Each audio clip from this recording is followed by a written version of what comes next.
Construction. Oh! For 5 years yata. Dahil sa pag-ibig na walang kami ng trabaho. So, kung naipon ko konti, nag-start talaga ako magtitinda, ayun na yung sinapunod dati na Diwata Miniman. Kung ako nagsimula.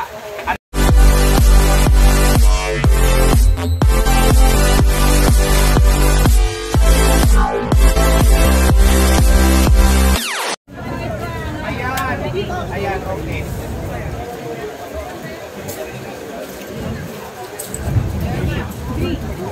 Ayan yung Diwata Miniman kasi, yung during the time na nasa ilalim ako ng gulay, nag-pandemic noon, actually construction worker niya, ako sinabi ko na po kanina. Dahil sa pag-ibig na walang kami ng trabaho. So, kung naipon ko konti, nag-start talaga ako magtitinda, ayun na yung sinapunod dati na Diwata Miniman. Kung ako nagsimula, ano yun, masakali ko ng construction, na walang kami ng trabaho dahil sa pandemic, bawal. Tapos para mabuhay ako, kung ako nag-start, nagtinda ko ng mga sigarilyo, mga malienta. Tinawag ko siya ng Diwata Miniman. So, ayun yun ako nagsimula. Saka ano yata yun, mga 2018 or 2017 or something. Hindi ko naman tanda yung or 2019, mga ganon. Maliit lang siguro mga 5,000 lang o wala pa nga yata. Kapi, soft drinks. Tapos sa kagandahan naman, dati, kasi meron akong kaibigan talaga na shipbook siya, na wala din ang trabaho dahil sa pandemic. Kasi nung mga time na yun, kumandun lang yung tato ng business ko ng Diwata Miniman kasi nagbawal din dati yung area dyan sa kung saan ako malapit sa nagdala sa may tulay. Lahat ng mga call centers ng Manilaan, nagbawal sila sa area nila. Nagtun sila sa akin sila nag-UC, nabili ng software, kaya mabilis ko dito. Ang ginawa ng kwento, nagluto kami ng pagkain. Ako ang bumili ng mga kaldero, mga kawali, mga pinagkailangan. Dahil nakikita ko ng kulino, tama na pamili ng mga kailangan sa pagluto. So, dagdagan namin. Doon nag-start yung Diwata Paris at saka yung pagkain ko dati maganda. Lahat po yan yung magluluto ko sa kaibigan ko.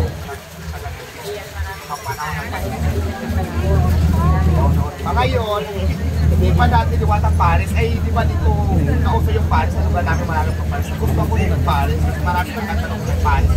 May nag-challenge ako, tapos ako yung marunong ng Paris.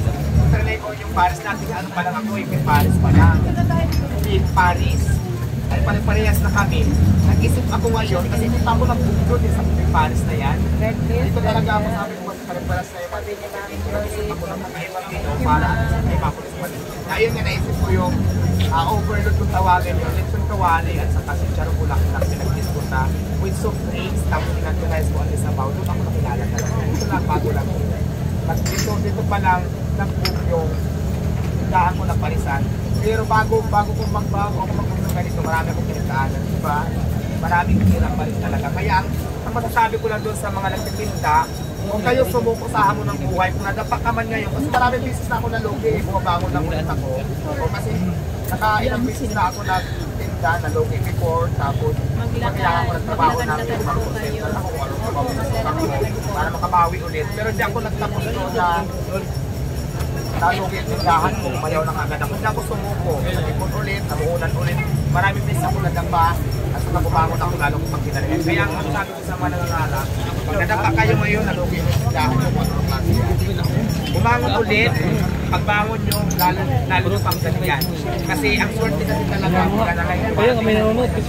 malay mo, swerte, tumating na sa'yo bukas. So yun lang.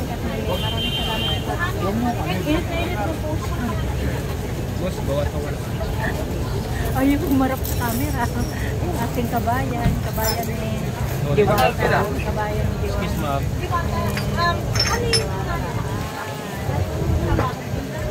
Ay, mahirap kasi nung una talaga. Mahirap na saan yung pila? Doon po sa ano? Ayun po yung pila na yun. Naman kasi talaga kung ano ang posisyon mo sa construction. Kasi nung una, naghahalo ako ng simento, naghahalo ng graba. Yun ang makiyan. Yan kasi ako nung una eh. Tapos, lupat ako sa plamin. Mahaba ng pila, yun ang pila. Sa plamin kasi, nagtatapos kami ng mga tubo. Pag-birthday, ako. So, doon ako nagtagal na. Magaan lang kasi marunong lang ako magputo ng mga tubo-tubo. Yung mga nilalagay sa mga waste line, water line. So, yun lang naging trabaho ko. So, hindi na masyadong mahirap. Akala lang nila construction, pero kaya naman din kasi ito ng trabaho ko. Ano ba kayang gawin na lang? Hindi ko kaya. Diba? So, lahat na kaya nilang gawin, kaya mo din gawin. Yun ang mindset ko dati. Hindi ka ba tinutokso? Sinutokso pero kailangan nung una, pero nung nakilala na nila ako, nagtuturo sila. Bilang sa interview talaga, mahirap ang pumasok sa ganito siya. Pero huwag ka magpagana doon. Kailangan matutuwa din lumaban. So nung una to, tukso, tapos nung nakita nila yung performance ko, nag-provide naman ako sa kanila. Naging okay na kami lahat. Sa lahat ng construction. Kasi ako sa marami ka din mga kasalamuhan ng tao na yung ibang klase ng tao. So, kailangan marunong pa rin magkasama. Yun naman importante. So okay naman, kaya nga tumagil ako ng 5 years eh. Kulang-kulang 5 years sa construction. So yun. Kailan ka nagsimula na malaki na ang pwesto mo? Sa kalsada, ito bago lang ako dito. Kasi ako sa kalsada ako, nung mga nakaraang pictures ko na laging pinikilig, siguro naman napapanood ko yan. Tapos dumating sa point na bawal lang talaga, ayan, bakit lang makatingnan. Masalamat na ako dahil mayroong tao nagmagandang loob na pasok ako dito. Bago lang ko dito, I think nasa isang buwan pa lang tumating. Thank you.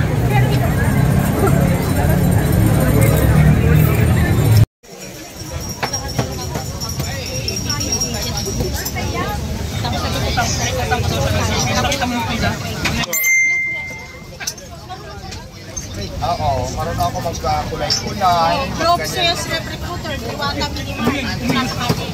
Oo, lahat na yan, napagdaanan ko yan. Okay, sige. Alright. Construction.